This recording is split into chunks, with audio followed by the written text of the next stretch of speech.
Rakyat jelata adalah hina. Mereka najis, rendah derajat, bahkan bayangan kaki mereka saja sudah mencemarkan udara suci pasewakan ini. Mulai hari ini, siapapun yang berani mendekat hingga bayangannya menyentuh tubuhku, akan kuhukum berat, dicambuk 100 kali, dan dibuang ke hutan. Di pasewakan keraton yang megah, cahaya obor tembaga berkelap-kelip menyinari ukiran-ukiran emas di dinding. Resi sombong berdiri tegak di depan singgasana raja. Suaranya menggelegar bagai guntur.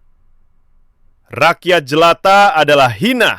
Mereka najis, rendah derajat, bahkan bayangan kaki mereka saja sudah mencemarkan udara suci pasewakan ini. Mulai hari ini, siapapun yang berani mendekat hingga bayangannya menyentuh tubuhku, akan kuhukum berat, dicambuk 100 kali, dan dibuang ke hutan larangan. Tiba-tiba, di antara barisan prajurit yang tegang, Petruk muncul dengan langkah santai. Tubuhnya yang tinggi kurus bergoyang-goyang seperti pohon kelapa kena angin. Hidung panjangnya menjulur ke depan. Ia tidak berkata apa-apa. Hanya mengangkat satu tangan seolah hendak menyapa, tapi malah menggeser tubuhnya sedikit ke samping. Bayangan hidungnya yang panjang dan lancip itu terpantul oleh cahaya obor, jatuh tepat di wajah Resi sombong. Resi langsung mundur 2 langkah, matanya membelalak ketakutan. Jangan sentuh bayanganku dengan bayanganmu yang kotor itu!" jeritnya sambil menutup muka dengan lengan jubah putihnya. Seluruh pasewakan terdiam. Para punggawa saling pandang, raja mengangkat alisnya heran. Petruk hanya garuk-garuk kepalanya yang botak, hidungnya yang panjang bergoyang pelan, dan nyengir lebar sambil berkata pelan, "Lah, kok bayangan orang kecil ini bisa bikin yang mulia ketakutan begitu? Apa salahnya bayangan? Kan bayangan itu cuma mainan matahari, bukan milik siapa-siapa." Suasana pasewakan yang tadinya tegang mendadak menjadi aneh. Angin malam dari luar jendela besar membawa bau kemenyan dan dupa, tapi kini bercampur dengan tawa kecil yang tertahan di tenggorokan para abdi dalam. Resi sombong. Dengan janggut panjangnya yang terawat rapi, wajahnya memerah seperti kepiting rebus. Ia menunjuk Petruk dengan jari telunjuknya yang gemetar. "Kau, hina dina, berani sekali kau mempermalukanku di depan raja dan seluruh pasewakan. Bayanganmu yang najis itu telah mencemarkan kesucianku. Aku adalah Resi yang telah bertapa puluhan tahun di Gua Suci. Ilmunya sudah mencapai tingkat langit ke-7. Dan kau, seorang punakawan rendahan, berani main-main dengan bayangan?" Petruk menggeleng-gelengkan kepala. Hidungnya yang panjang ikut bergoyang seperti pendulum. Ia pura-pura bingung, menggaruk-garuk perutnya yang kerempeng sambil bertanya dengan suara polos. "Wah, Gusti Resi, saya ini cuma Petruk, abdi biasa yang tugasnya ngomongin kebenaran kadang-kadang. Saya nggak sengaja kok. Tadi saya cuma berdiri di sini, cahaya obornya yang nakal." "Bayangan saya ini kan nggak punya kaki, nggak bisa jalan sendiri ke muka Bapak Resi. Kenapa Bapak takut begitu? Apa karena bayangan orang jelata ini ternyata lebih kuat daripada mantra Bapak?" Resi sombong semakin marah. Ia mengentakkan kaki, jubah putihnya berkibar-kibar. "Diam kau! Mulai sekarang, aku fatwakan. Siapa saja dari kalangan rendah yang bayangannya menyentuhku akan kena kutukan 7 turunan. Tanah mereka akan gersang, air sumur mereka akan keruh, dan anak cucu mereka akan menjadi budak selamanya. Ini adalah hukum suci yang aku bawa dari tapaku." Para punggawa mulai gelisah. Beberapa di antaranya adalah keturunan rakyat biasa yang naik pangkat karena jasa. Kini wajah mereka pucat. Raja duduk diam di singgasananya. Alisnya berkerut, tapi belum bersuara. Udara pasewakan terasa semakin berat, seperti ditindih batu besar. Gamelan di pojok ruangan yang tadinya pelan, kini berhenti sama sekali. Hanya suara napas Resi yang memburu terdengar. Petruk masih berdiri di tempatnya, tidak mundur selangkah pun. Ia malah menggeser tubuhnya lagi sedikit, sehingga bayangan hidung panjangnya kembali menyusup ke arah Resi. Resi langsung melompat ke samping seperti kena api. Aduh, lihat, lihat! Bayangan hina itu mengejarku lagi. Pramuka, tangkap ya! Cambuk dia sekarang juga. Beberapa prajurit maju dengan cambuk di tangan. Tapi Petruk hanya tertawa kecil. Sabar dong para prajurit gagah, saya nggak lari. Tapi kalau kalian cambuk saya, bayangan saya ini kan tetap ada.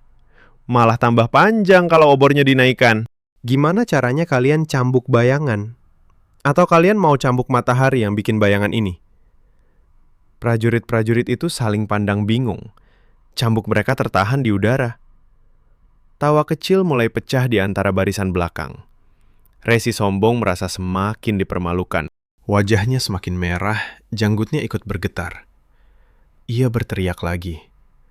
Ini penghinaan terhadap ajaran suci! Raja yang mulia, hamba mohon izin untuk menghukum punakawan ini dengan berat, biar jadi contoh bagi semua rakyat jelata yang sombong. Raja masih diam. Matanya memperhatikan segalanya dengan saksama. Pasewakan kini penuh dengan ketegangan yang aneh. Campuran antara takut dan ingin tertawa. Petruk menggaruk hidungnya lagi. Suaranya tetap santai. Gusti Resi, kalau bayangan saya ini hina, lalu kenapa Bapak takut sekali? Kan Bapak yang suci, ilmunya tinggi. Seharusnya bayangan saya ini langsung lenyap kena sinar kesucian Bapak. Tapi kok malah Bapak yang lari-lari? Apa kesucian Bapak kalah sama bayangan orang kecil? Resi sombong tidak tahan lagi. Ia maju selangkah.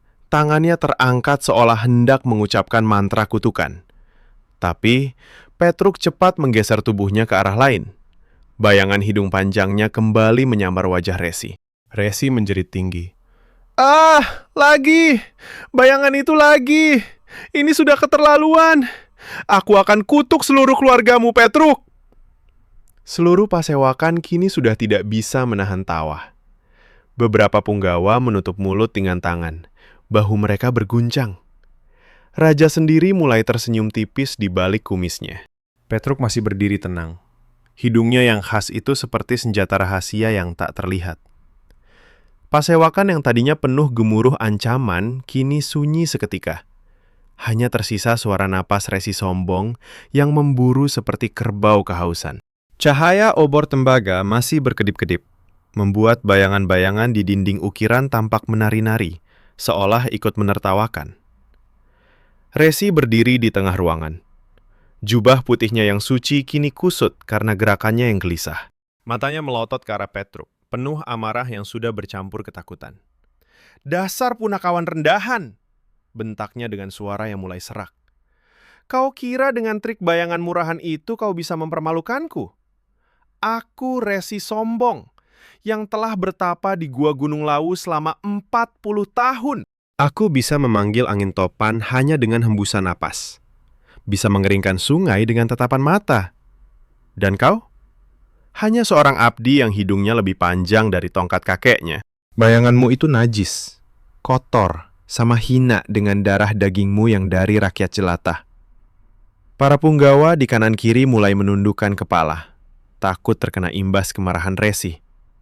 Beberapa di antaranya yang berasal dari desa-desa kecil merasa dada mereka sesak. Raja masih duduk tegak di singgasana. Jarinya mengetuk-netuk lengan kursi emas, tapi belum bersuara. Udara pasewakan terasa semakin berat, seperti ditutup kain kafan. Gamelan yang biasanya mengiringi setiap sidang, kini benar-benar mati. Hanya angin malam yang menyusup dari celah-celah jendela besar, membawa dingin yang menusuk tulang. Petruk tidak mundur. Ia malah menguap lebar. Tangannya menutup mulut sambil hidung panjangnya ikut naik turun. Wah, Gusti Resi, capek ya teriak-teriak begitu. Saya ini cuma berdiri biasa.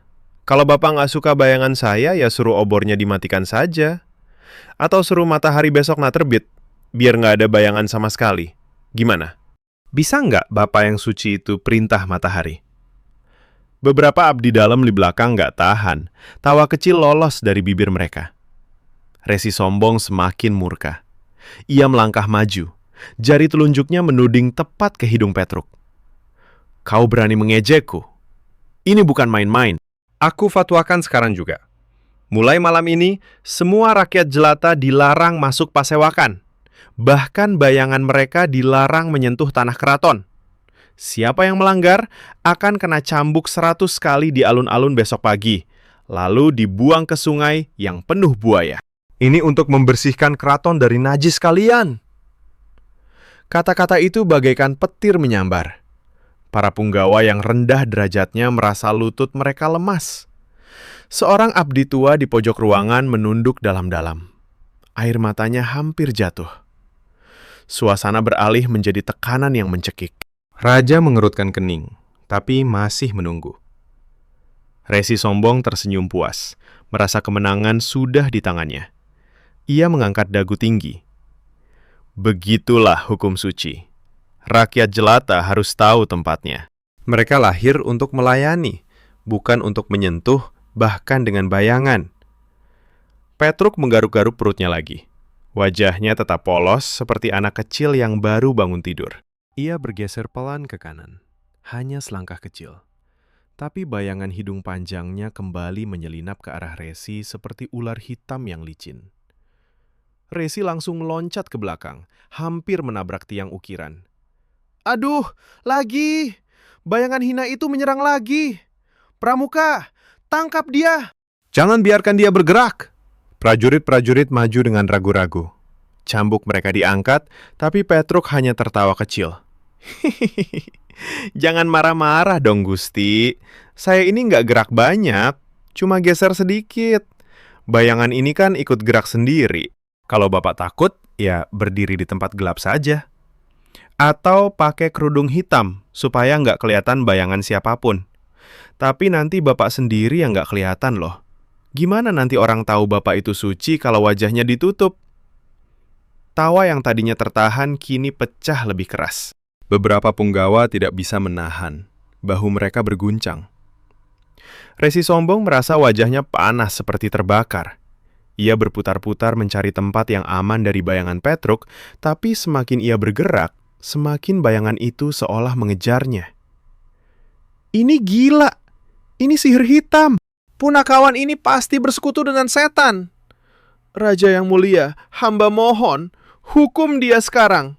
Potong hidungnya yang panjang itu, supaya bayangannya tidak lagi mengganggu.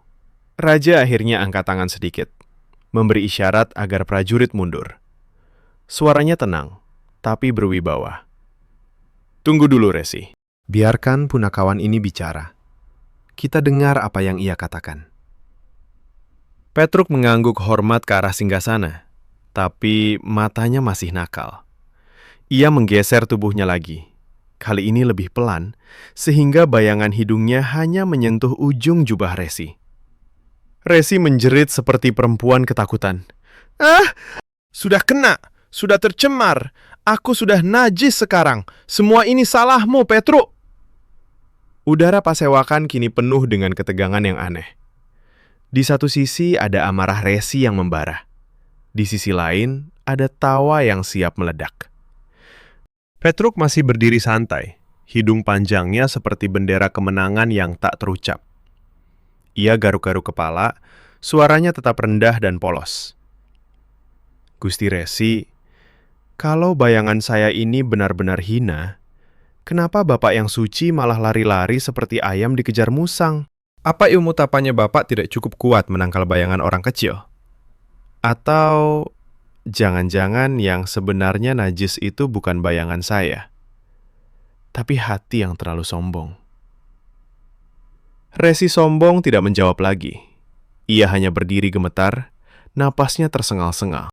Seluruh pasewakan menunggu, antara takut dan penasaran. Bayangan di dinding terus menari, seolah ikut bermain dalam permainan yang baru saja dimulai.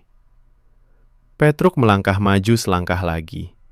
Tapi kali ini bukan dengan ancaman, melainkan dengan gerakan yang benar-benar konyol. Ia mengangkat kedua tangannya tinggi-tinggi, seperti orang yang baru menang lotre. Tubuhnya yang kurus panjang bergoyang-goyang. Hidungnya yang legendaris itu ikut melambai-lambai, seperti layar perahu di angin kencang. Bayangan di lantai batu pasewakan langsung ikut bergerak.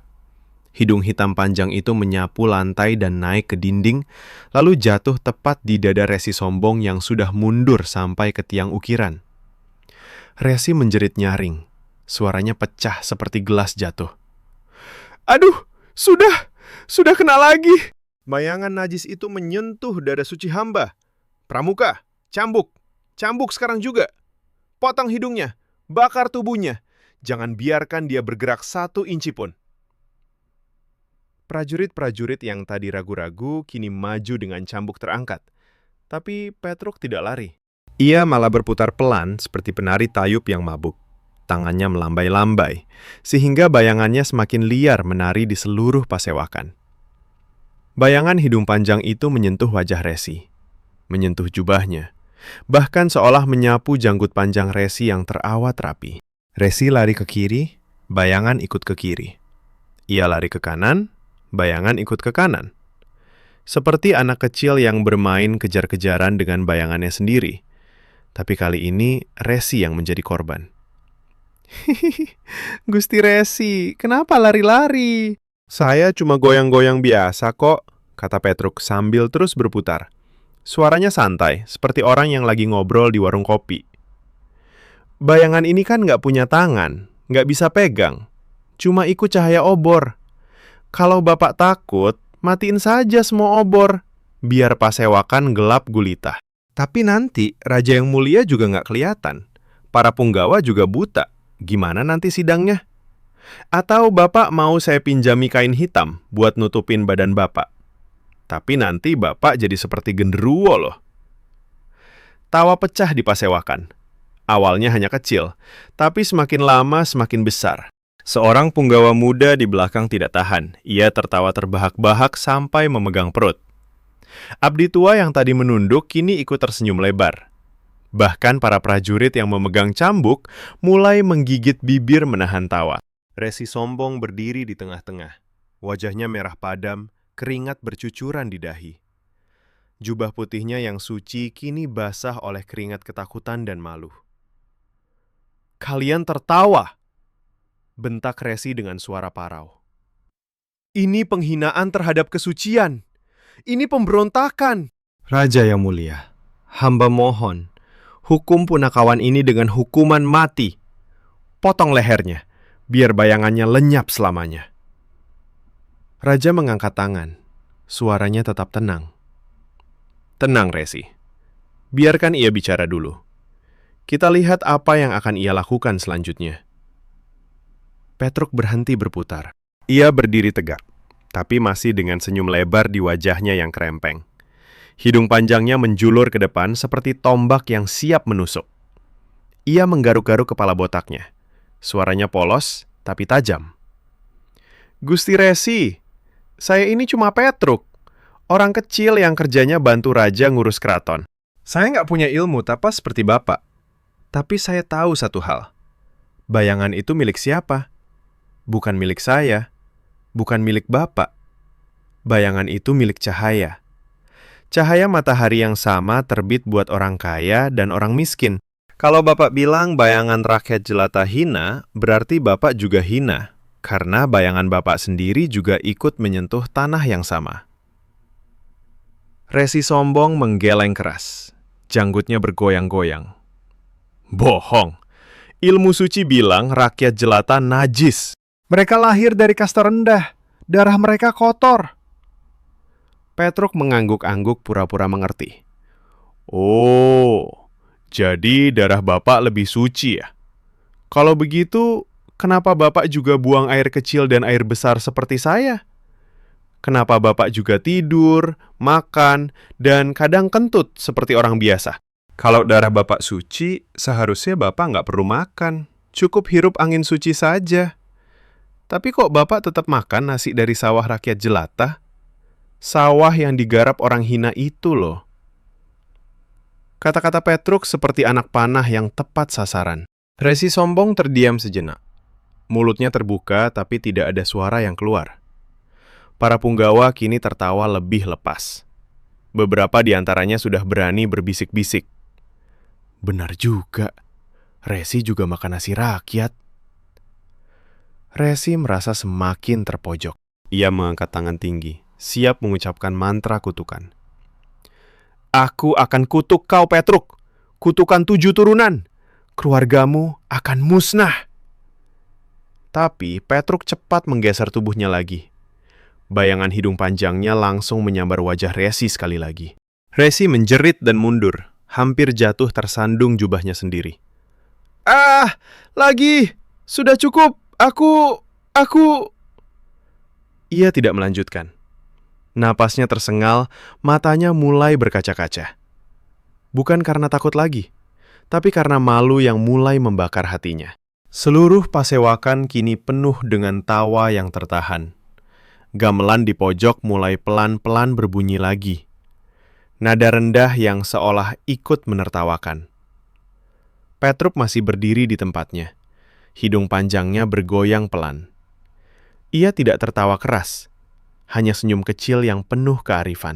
Gusti Resi, kalau Bapak masih mau marah, silahkan. Tapi ingat, bayangan saya ini cuma bayangan. Yang sebenarnya mempermalukan Bapak bukan bayangan saya, tapi sombong Bapak sendiri yang terlalu tinggi hingga lupa bahwa kita semua berdiri di bawah cahaya yang sama. Resi sombong berdiri gemetar. Air mata mulai mengalir di pipinya yang tadinya penuh kesombongan. Ia mencoba menutup wajah dengan lengan jubah, tapi terlambat. Semua orang sudah melihat. Di pasewakan yang kini sudah penuh gelak tawa tertahan, Resi sombong berdiri seperti patung yang retak. Air mata sudah mengalir deras di pipinya yang biasanya selalu diangkat tinggi dengan sombong. Ia mencoba menyeka dengan lengan jubah putihnya yang sudah kusut. Tapi semakin ia usap, semakin jelas air matanya terlihat oleh semua orang. Suaranya yang tadinya menggelegar, kini pecah-pecah seperti daun kering diinjak. Kau hina Dina. Berani sekali kau mempermalukanku dengan trik bayangan murahan itu. Jeritnya sambil menunjuk Petruk dengan jari yang gemetar hebat. Ini bukan hanya penghinaan terhadap diriku, tapi terhadap seluruh ajaran suci yang aku bawa dari Gua Gunung Lawu. Raja yang mulia, hamba mohon keadilan. Hukum punakawan ini dengan cambuk 100 kali di alun-alun besok pagi, lalu buang dia ke hutan larangan, supaya binatang buas yang makan dagingnya. Para prajurit maju lagi dengan cambuk di tangan. Wajah mereka tegang, karena bingung antara perintah Resi dan tawa yang masih bergema di ruangan. Tapi Petruk tetap berdiri santai. Tubuhnya yang tinggi kurus sedikit bergoyang. Hidung panjangnya menjulur ke depan seperti senjata yang tak pernah lelah. Ia garuk-garuk perutnya yang kerempeng sambil nyengir lebar. Suaranya tetap polos, seperti anak desa yang lagi nanya jalan. Wah, Gusti Resi, kok marah-marah terus? Saya kan cuma berdiri di sini, nggak pegang Bapak, nggak jitak Bapak, cuma bayangan doang. Kalau bayangan saya ini begitu berbahaya, kenapa Bapak nggak pakai ilmu Bapak yang hebat itu buat musir bayangan? Kan Bapak bilang ilmunya sudah sampai langit ke-7. Atau jangan-jangan ilmu Bapak cuma bisa ngomong doang, tapi nggak bisa lawan bayangan orang kecil. Resi sombong mengentakkan kaki keras. Jubahnya berkibar-kibar. Diam kau! Kau tidak tahu apa-apa tentang kesucian. Rakyat jelata seperti kau lahir untuk melayani kami yang berilmu. Darah kami berbeda. Napas kami suci. Kau dan bayanganmu adalah najis yang harus dibersihkan. Petruk mengangguk-angguk pura-pura mengerti, tapi matanya nakal. Ia bergeser sedikit ke kiri. Bayangan hidung panjangnya kembali menyusup ke arah Resi seperti ular hitam yang licin. Resi langsung meloncat ke belakang, hampir menabrak seorang punggawa. Aduh, lagi! Bayangan itu mengejar lagi! Lihat! Semua orang lihat! Ini sudah keterlaluan! Tawa di pasewakan kini semakin lepas. Seorang abdi dalam yang tadinya takut, kini tertawa terbahak sampai memegang perut. Bahkan para prajurit yang memegang cambuk mulai tersenyum-senyum. Raja di singgasananya hanya mengamati dengan senyum tipis di balik kumisnya. Tidak ikut campur. Petruk melanjutkan dengan suara yang semakin santai. Gusti Resi, kalau darah Bapak lebih suci, kenapa Bapak juga sakit kalau kena angin malam? Kenapa Bapak juga perlu minum jamu dari daun yang ditanam rakyat jelata? Kenapa Bapak juga buang air di belakang keraton seperti saya? Kalau Bapak benar-benar suci dan tinggi derajat, seharusnya Bapak bisa terbang ke langit tanpa perlu kaki yang menyentuh tanah rakyat jelata. Tapi kok Bapak tetap jalan di tanah yang sama dengan kami? Bahkan bayangan Bapak sendiri juga jatuh di tanah yang Bapak bilang najis itu. Kata-kata itu seperti tamparan bertubi-tubi. Resi sombong terdiam. Mulutnya terbuka lebar tapi tidak ada kata yang keluar. Wajahnya yang tadinya merah karena marah kini pucat seperti kapas. Air matanya semakin deras, bahunya mulai terguncang. Ia mencoba menjawab, suaranya parau. Kau bohong. Ilmu suci bilang... Tapi ilmu suci yang mana, Gusti? Potong Petruk cepat. Suaranya masih polos tapi tajam seperti keris. Yang Bapak pelajari di gua sendirian, atau yang diajarkan oleh Gusti Guru yang juga makan nasi dari sawah rakyat? Kalau rakyat jelata hina, lalu siapa yang bikin keraton ini berdiri? Siapa yang tanam padi yang Bapak makan setiap hari? Siapa yang tenun kain jubah Bapak yang putih suci itu? Kalau mereka hina, kenapa Bapak nggak tanam padi sendiri? Kenapa nggak tenun kain sendiri? Atau Bapak mau coba sekarang? Saya pinjami cangkul loh. Gelak tawa meledak di seluruh pasewakan. Para punggawa yang tadinya takut, kini tertawa terbahak-bahak. Bahkan beberapa prajurit menurunkan cambuk mereka sambil ikut tertawa. Resi sombong mundur selangkah lagi. Lututnya gemetar. Ia mencoba menutup wajah dengan kedua tangan, tapi air matanya sudah membasahi janggut panjangnya. Sudah cukup. Gumamnya pelan. Suaranya hampir tidak terdengar. Aku sudah tercemar. Petruk tidak berhenti di situ. Ia menggeser tubuhnya sekali lagi. Bayangan hidung panjangnya menyentuh ujung janggut Resi. Resi menjerit kecil. Tapi kali ini bukan jeritan marah, melainkan jeritan malu yang dalam. Aku menyerah, jangan lagi. Seluruh pasewakan kini hening sejenak. Hanya tersisa suara isak tangis Resi yang pelan. Petruk berdiri tenang. Hidungnya yang panjang masih bergoyang pelan seperti bendera kemenangan. Ia garuk-garuk kepala botaknya. Suaranya rendah tapi jelas. Gusti Resi, saya nggak mau Bapak nangis. Saya cuma mau bilang kalau Bapak sombong sama rakyat jelata. Yang sebenarnya tercemar itu bukan baju Bapak, tapi hati Bapak sendiri. Bayangan saya cuma nunjukin itu saja. Resi sombong jatuh berlutut di lantai batu pasewakan. Air matanya mengalir tanpa henti. Untuk pertama kalinya, ia tidak berani mengangkat wajahnya ke arah raja atau siapapun. Jubah putihnya yang suci kini basah oleh air mata dan keringat malu. Petruk melangkah sedikit lebih dekat, tapi masih dengan jarak yang sopan. Tubuhnya yang tinggi kurus berdiri tegak di depan Resi sombong yang sudah berlutut. Hidung panjangnya menjulur ke depan seperti tongkat hakim yang tak terucapkan. Cahaya obor tembaga di pasewakan semakin terang, seolah ikut menyaksikan momen itu. Bayangan hidung Petruk kini jatuh lembut di lantai, tepat di samping jubah Resi yang basah air mata. Tidak lagi mengejar, tapi hanya dia menunggu. Resi sombong masih terguncang. Bahunya naik turun mengikuti isak tangis yang semakin keras. Janggut panjangnya yang biasanya rapi kini kusut dan basah. Ia mencoba mengangkat wajah, tapi langsung menunduk lagi karena malu yang membakar dada. Suaranya pecah-pecah, hampir tidak terdengar. Aku sudah kalah. Bayangan hina itu telah mempermalukanku di depan seluruh pasewakan. Para punggawa yang tadinya tertawa kini diam, tapi senyum mereka masih tersisa di bibir. Beberapa abdi dalam yang berasal dari rakyat jelata mengusap mata mereka yang berkaca-kaca. Bukan karena sedih, tapi karena lega yang aneh. Raja di singgasananya duduk lebih tegak. Matanya penuh kebijaksanaan sambil memperhatikan setiap gerak-gerik. Petruk tidak langsung menjawab. Ia garuk-garuk hidung panjangnya sendiri, suaranya tetap santai tapi kini lebih dalam, seperti orang yang lagi cerita di pendopo desa pada malam hari. Gusti Resi, lihat deh, Bapak sudah nangis. Padahal tadi Bapak bilang rakyat jelata hina, najis, gak boleh deket bayangan Bapak.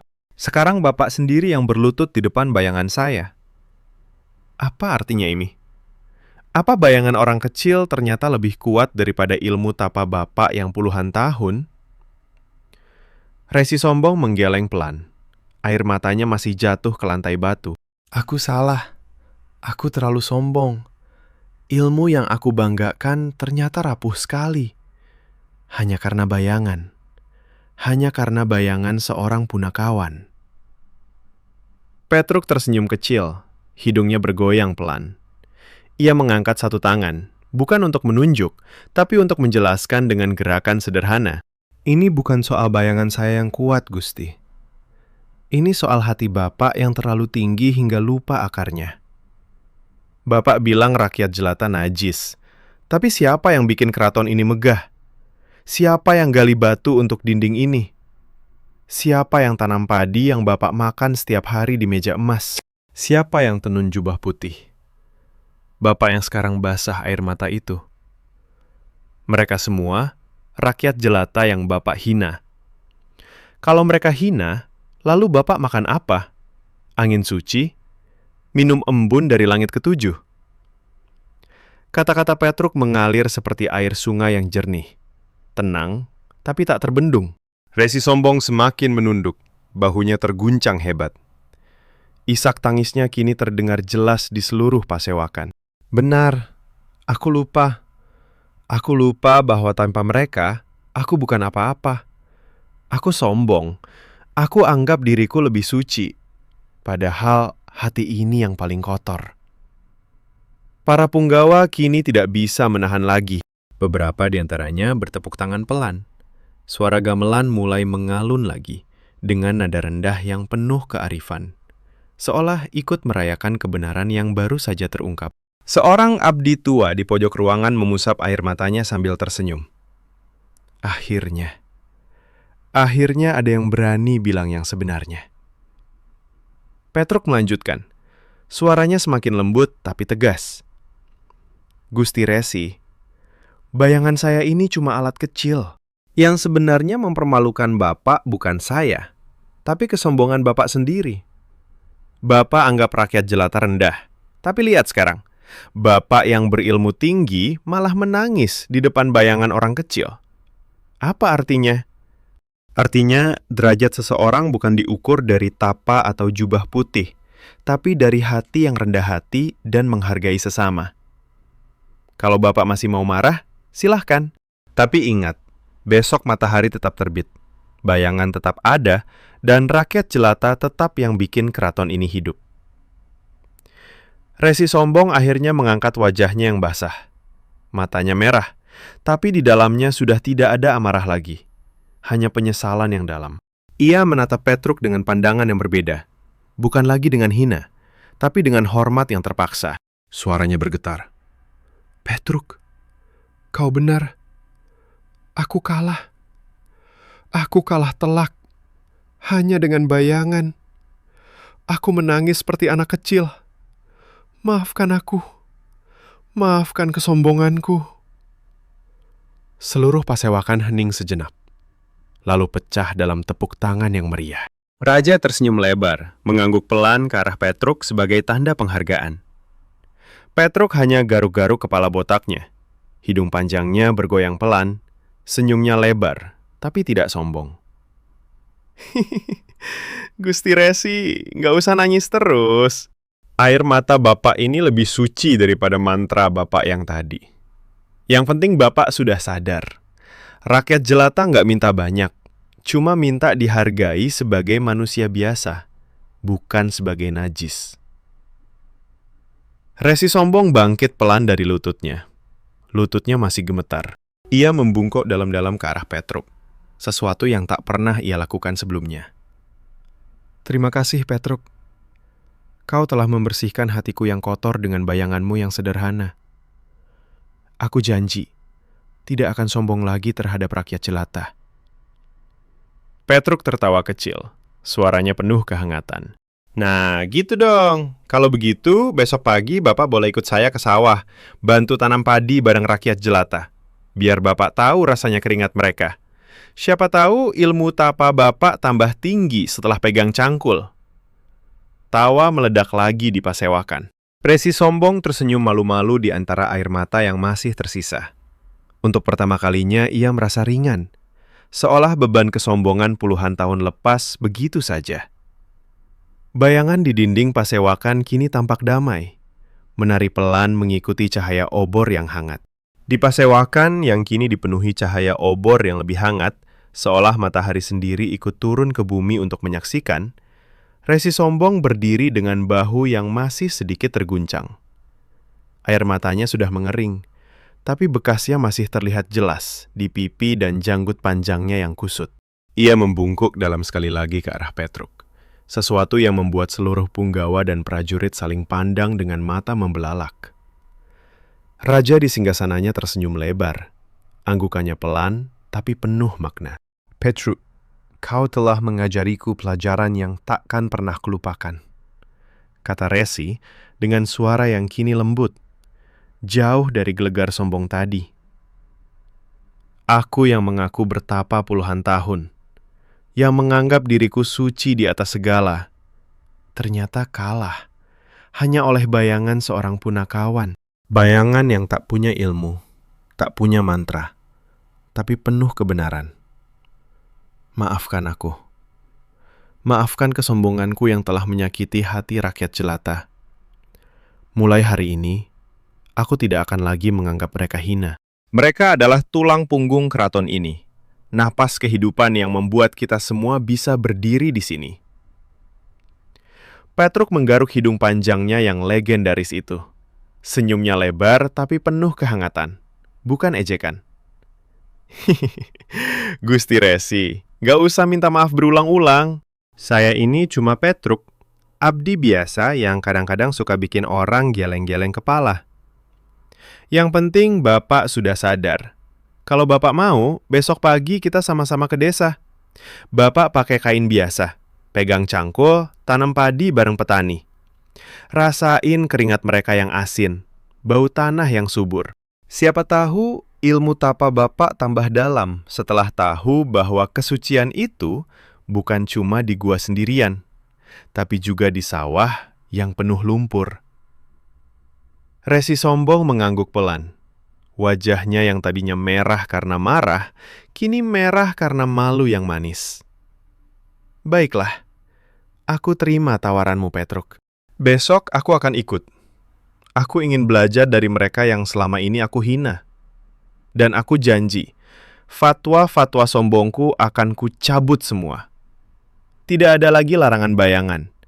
Tidak ada lagi kata najis bagi rakyat jelata. Kita semua sama di bawah cahaya matahari yang sama, di bawah bayangan yang sama.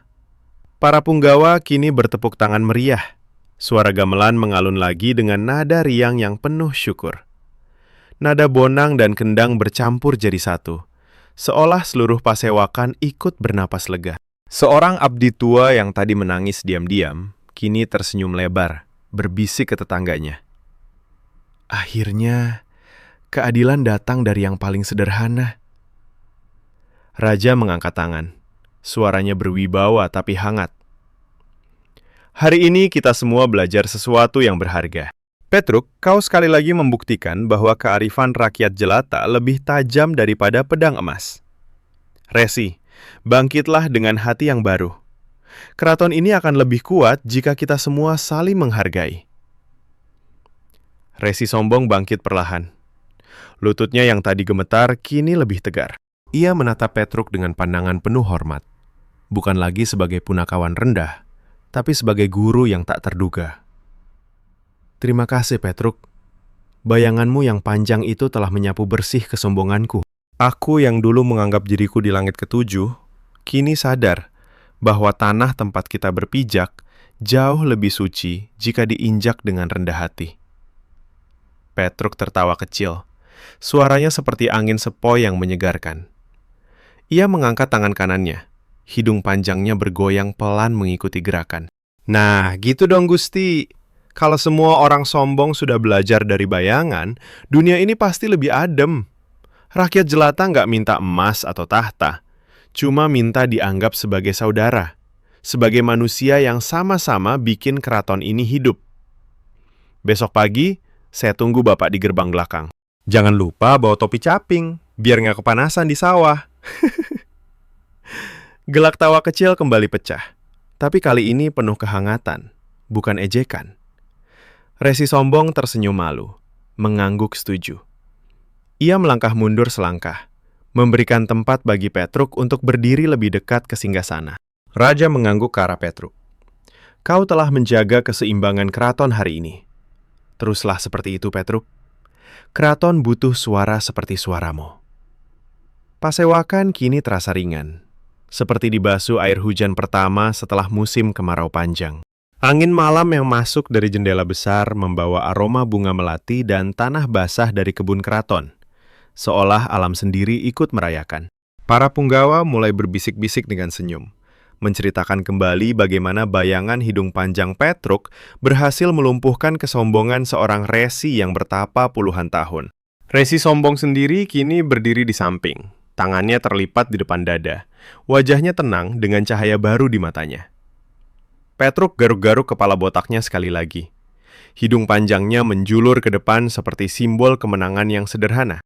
Yang mulia Raja, para gusti semua. Malam ini kita lihat bersama bahwa trik kecil dari orang kecil bisa bikin orang besar menangis bahagia. Bukan karena kalah, tapi karena menang melawan dirinya sendiri. Rakyat jelata punya senjata yang tak terlihat. Akal sehat, dan hati yang tulus. Kalau semua pemimpin ingat itu, keraton ini akan selalu aman. Sawah akan selalu subur, dan bayangan siapapun takkan lagi bikin takut. Resi sombong mengangguk dalam. Suaranya kini penuh ketulusan. Aku bersumpah di depan raja dan pasewakan ini. Mulai besok, aku akan hidup lebih rendah hati. Aku akan ajar murid-muridku bahwa kesucian sejati bukan diukur dari seberapa tinggi tapa, tapi seberapa dalam kita menghargai sesama. Terima kasih, Petruk. Kau telah jadi cermin bagiku. Petruk hanya nyengir. Langkahnya mundur pelan sambil tangannya melambai kecil. Sama-sama, Gusti. Kalau ada yang sombong lagi, panggil saja saya. Saya siap bawa bayangan saya yang panjang ini kemana-mana. Selamat malam semuanya. Besok pagi, sawah menunggu. Pasewakan pecah dalam tepuk tangan yang panjang dan hangat. Gamelan mengalun riang. Nada saron dan gong bercampur jadi satu irama kemenangan yang lembut. Raja berdiri sebentar, mengangkat tangan memberkati seluruh ruangan. Resi sombong berjalan keluar dengan langkah yang lebih ringan. Bahunya tidak lagi tegang. Matanya memandang ke depan dengan harapan baru. Para punggawa pulang dengan cerita yang akan mereka bagi di rumah masing-masing. Bagaimana seorang punakawan dengan hidung panjang berhasil mengalahkan kesombongan hanya dengan bayangan. Malam itu, di keraton yang megah, angin membawa bisikan ke seluruh desa sekitar. Kebenaran tak pernah butuh pedang emas atau mantra tinggi. Kadang cukup sebuah bayangan dari orang kecil yang berani berdiri tegak untuk mengingatkan kita semua bahwa di bawah cahaya yang sama, kita semua hanyalah manusia yang saling membutuhkan. Dan Petruk dengan senyumnya yang cerdik, terus berjalan menyusuri koridor keraton. Hidung panjangnya bergoyang pelan, siap untuk petualangan berikutnya yang mungkin lebih konyol lagi. Di luar, bulan purnama tersenyum lebar, seolah ikut mengangguk setuju. Rakyat jelata di desa-desa tidur nyenyak malam itu. Tak tahu bahwa di pasewakan tadi, suara mereka telah didengar dengan jelas melalui bayangan seorang punakawan bernama Petruk.